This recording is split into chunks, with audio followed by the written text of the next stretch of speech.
प्रस्तुत है लेखिका मन्नू भंडारी द्वारा रचित एक प्रसिद्ध कहानी, जिसमें उन्होंने दो सहेलियों का चित्रण किया है और एक सच्चे कलाकार की पहचान पर प्रकाश डाला है। कहानी का शीर्षक है दो कलाकार। ए रूनी, उठ, कहते हुए चादर खींचकर चित्रा ने सोती हुई अरुणा को झकझोर कर उठा दिया। अरे क्या है? आंखें मलते हुए तनिक खिजलाहट भरे स्वर में अरुणा ने पूछा। चित्रा उसका हाथ पकड़कर खींचती हुई ले गई और अपने नए बनाए हुए चित्र के सामने ले जाकर खड़ा करके बोली, देख, मेरा चित्र पूरा हो गया। ओह, तो इसे दिखाने के लिए तूने मेरी नींद खराब कर दी? अरे जरा इस चित्र को तो देख, ना पा गई पहला इनाम तो नाम बदल देना। चित्र को चारों ओर घुमाते हुए अरुणा बोली, किधर से देखूं, ये तो बता दे। 1000 बार तुझसे कहा है कि जिसका चित्र बनाए उसका नाम लिख दिया कर, जिससे गलतफहमी ना हुआ करे, वरना तू बनाए हाथी और हम समझे उल्लू। तस्वीर पर आंखें गड़ाते हुए बोली, किसी तरह नहीं समझ पा रही हूँ कि 84 लाख योनियों में से ये आखिर किस जीव की तस्वीर है। तो आपको यह कोई जीव नजर आ रहा है? जरा अच्छी तरह देख और समझने की कोशिश कर।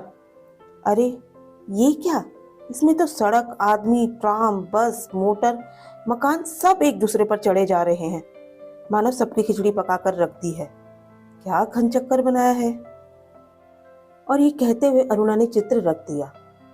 जरा सोचकर बता कि ये किसका प्रतीक है? तेरी बेवकूफी का। आई है बड़ी प्रतीक वाली। अरे जनाब, ये चित्र आज की दुनिया में कंफ्यूजन का प्रतीक है, समझी? मुझे तो तेरे दिमाग के कंफ्यूजन का प्रतीक नजर आ रहा है। बिना मतलब जिंदगी खराब कर रही है। और अरुणा मुंह धोने के लिए बाहर चली गई। लौटी तो देखा 3-4 बच्चे उसके कमरे के दरवाजे पर खड़े उसकी प्रतीक्षा कर रहे हैं। आते ही बोली, आ गए बच्चों, चलो मैं अभी आई। क्या ये बंदर पाल रखे हैं तूने? फिर जरा हंसकर चित्रा बोली, एक दिन तेरी पाठशाला का चित्र बनाना होगा। लोगों को दिखाया करेंगे कि हमारी एक मित्र साहिबा थी जो बस्ती के चौकीदारों, नौकरों और चपरासियों के बच्चों को पढ़ा पढ़ा कर ही अपने आप को भारी पंडिताइन और समाज सेविका समझती थी। 4 बजे ही कॉलेज से सारी लड़कियां लौट आई, पर अरुणा नहीं लौटी। चित्रा चाय के लिए उसकी प्रतीक्षा कर रही थी। पता नहीं कहाँ कहाँ भटक जाती है, बस इसके पीछे बैठे रहो। अरे क्यों बड़बड़ कर रही है? ले, मैं आ गई, चल बना चाय, मिलकर ही पियेंगे। तेरे मनोज की चिट्ठी आई है। अरुणा लिफाफा फाड़कर पत्र पढ़ने लगी। जब उसका पत्र समाप्त हो गया तो चाय पीते पीते चित्रा बोली, आज पिताजी का भी पत्र आया है। लिखा है, जैसे ही यहाँ कोर्स समाप्त हो जाए मैं विदेश जा सकती हूँ। मैं तो जानती थी पिताजी कभी मना नहीं करेंगे। हाँ भाई, धनी पिता की इकलौती बिटिया ठहरी, तेरी इच्छा कभी टाली जा सकती है? पर सच कहती हूँ, मुझे तो सारी कला इतनी निरर्थक लगती है, इतनी बेमतलब लगती है कि बता नहीं सकती। किस काम की है ऐसी कला जो आदमी को आदमी ना रहने दे? अरुणा आवेश में बोली, तो तू मुझे आदमी नहीं समझती? क्यों? तुझे दुनिया से कोई मतलब नहीं, दूसरों से कोई मतलब नहीं, बस 24 घंटे अपने रंग और तुलिकाओं में डूबी रहती है। दुनिया में कितनी बड़ी घटना घट जाए, पर यदि उसमें तेरे चित्र के लिए आइडिया नहीं तो तेरे लिए वह घटना कोई महत्व नहीं रखती। हर घड़ी, हर जगह और हर चीज में तू अपने चित्रों के लिए मॉडल खोजा करती है। कागज पर इन निर्जीव चित्रों को बनाने के बजाय 2-4 की जिंदगी क्यों नहीं बना देती? तेरे पास सामर्थ्य है, साधन है। वह काम मैंने तेरे लिए छोड़ दिया है। मैं चली जाऊंगी तो जल्दी से सारी दुनिया का कल्याण करने के लिए झंडा लेकर निकल पड़ना। और चित्रा ये कहकर हंस पड़ी। 3 दिन से मूसलाधार वर्षा हो रही थी। रोज अखबारों में बाढ़ की खबरें आती थी। बाढ़ पीड़ितों की दशा बिगड़ती जा रही थी और वर्षा थी कि थमने का नाम नहीं लेती थी। अरुणा सारा दिन चंदा इकट्ठा करने में व्यस्त रहती। एक दिन आखिर चित्रा ने कहा, तेरे इम्तिहान सर पर आ रहे हैं, कुछ पढ़ती लिखती है नहीं, सारा दिन बस भटकती रहती है। तेरे माता पिता क्या सोचेंगे? इतना पैसा बेकार ही पानी में बहाया। आज शाम को स्वयं सेवकों का एक दल जा रहा है। प्रिंसिपल से अनुमति ले ली है, मैं भी उनके साथ ही जा रही हूँ। चित्रा की बात को बिना सुने उसने कहा। शाम को अरुणा चली गई। 15 दिन बाद वह लौटी तो उसकी हालत काफी खस्ता हो रही थी। सूरत ऐसी निकल आई थी मानो 6 महीने से बीमार हो।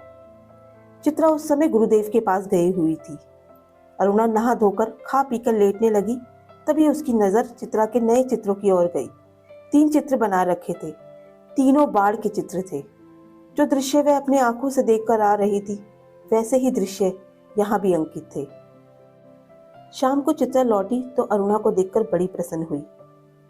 क्यों चित्रा, तेरा जाने का तय हो गया?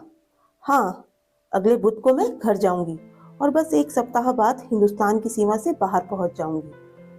उल्लास उसके स्वर में छलका पड़ रहा था। सच कह रही है, तू चली जाएगी? 6 साल से साथ रहते रहते ये बात मैं भूल ही गई थी कि कभी अलग भी होना पड़ेगा। तू चली जाएगी तो मैं कैसे रहूंगी? उदासी भरे स्वर में अरुणा ने पूछा। लगा जैसे स्वयं से ही पूछ रही हो। कितना स्नेह था दोनों में। सारा हॉस्टल उनकी मित्रता को ईर्ष्या की दृष्टि से देखा करता था। आज चित्रा को जाना था। अरुणा सवेरे से ही उसका सारा सामान ठीक कर रही थी। एक एक करके चित्रा सबसे मिलकर आई। बस गुरुजी से मिलना रह गया था, सो उनका आशीर्वाद लेने चल पड़ी। 3 बज गए थे पर वह लौटी नहीं। 5 बजे की गाड़ी से वह जाने वाली थी।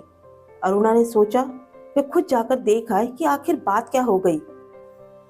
तभी बड़बड़ाती सी चित्रा ने प्रवेश किया। बड़ी देर हो गई ना। अरे क्या करूं, बस कुछ ऐसा हो गया कि रुकना ही पड़ा। आखिर क्या हो गया ऐसा जो रुकना ही पड़ा? सुने तो 2-3 कंठ एक साथ बोले। गर्ग स्टोर के सामने पेड़ के नीचे अक्सर एक भिखारिन बैठी रहा करती थी ना। लौटी तो देखा कि वह मरी पड़ी है और उसके दोनों बच्चे उसके सूखे शरीर से चिपककर बुरी तरह से रो रहे हैं। जाने क्या था उस सारे दृश्य में कि मैं अपने को रोक नहीं सकी। एक रफ सा स्केच बना ही डाला। बस इसी में देर हो गई। 4:30 बजे चित्रा हॉस्टल के फाटक पर आ गई, पर अब तक अरुणा का कहीं पता नहीं था। बहुत सारी लड़कियां उसे छोड़ने स्टेशन तक भी गई, पर चित्रा की आंखें बराबर अरुणा को ढूंढ रही थी। 5 भी बज गए। रेल चल पड़ी पर अरुणा न आई। विदेश जाकर चित्रा तन मन से अपने काम में जुट गई। उसकी लगन ने उसकी कला को निखार दिया। विदेश में उसके चित्रों की धूम मच गई।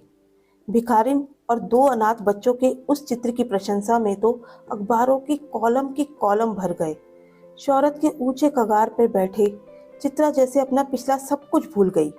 पहले वर्ष तो अरुणा से पत्र व्यवहार बड़े नियमित रूप से चला, फिर कम होते होते एकदम बंद हो गया। पिछले 1 साल से तो उसे यह भी मालूम नहीं कि वह कहाँ है। अनेक प्रतियोगिताओं में उसका अनाथ शीर्षक वाला चित्र प्रथम पुरस्कार पा चुका था। जाने क्या था उस चित्र में, जो देखता चकित रह जाता। 3 साल बाद जब वह भारत लौटी तो बड़ा ही स्वागत हुआ। अखबारों में उसकी कला पर, उसके जीवन पर अनेक लेख छपे। पिता अपनी इकलौती बिटिया की इस सफलता पर बहुत प्रसन्न थे। दिल्ली में उसके चित्रों की प्रदर्शनी का विराट आयोजन किया गया। उद्घाटन करने के लिए चित्रा को भी बुलाया गया। उस भीड़ भाड़ में अचानक उसकी भेंट अरुणा से हो गई। रूनी कहकर चित्रा भीड़ की उपस्थिति को भूलकर अरुणा के गले से लिपट गई। तुझे कब से चित्र देखने का शौक हो गया रूनी? चित्रों को नहीं, चित्रा को देखने आई थी। तू तो एकदम भूल गई। अरे ये बच्चे किसके हैं? तो प्यारे से बच्चे अरुणा से सटे हुए खड़े थे। लड़के की उम्र 10 साल की होगी तो लड़की की उम्र 8। मेरे बच्चे हैं और किसके?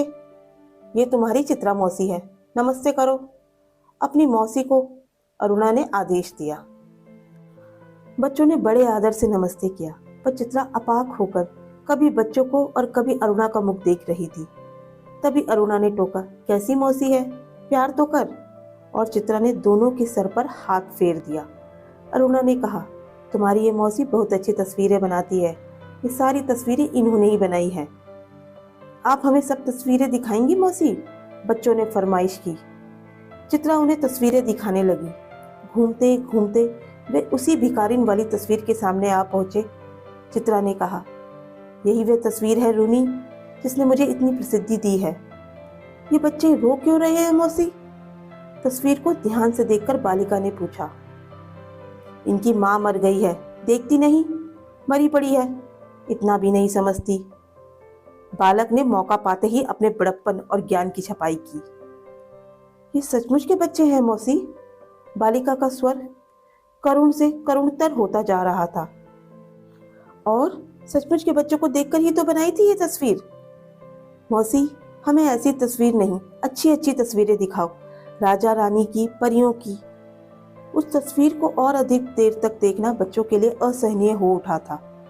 तभी अरुणा के पति आ पहुंचे। साधारण बातचीत के पश्चात अरुणा ने दोनों बच्चों को उनके हवाले करते हुए कहा, आप जरा बच्चों को प्रदर्शनी दिखाइए, मैं चित्रा को लेकर घर चलती हूँ। बच्चे इच्छा न रहते हुए भी पिता के साथ विदा हुए।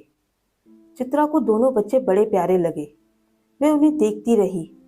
जैसे ही वे आंखों से ओझल हुए, उसने पूछा, सच सच बता रोनी, ये प्यारे प्यारे बच्चे किसके हैं? कहा तो मेरे, अरुणा ने हंसते हुए कहा। अरे बता ना, मुझे ही बेवकूफ बनाने चली है?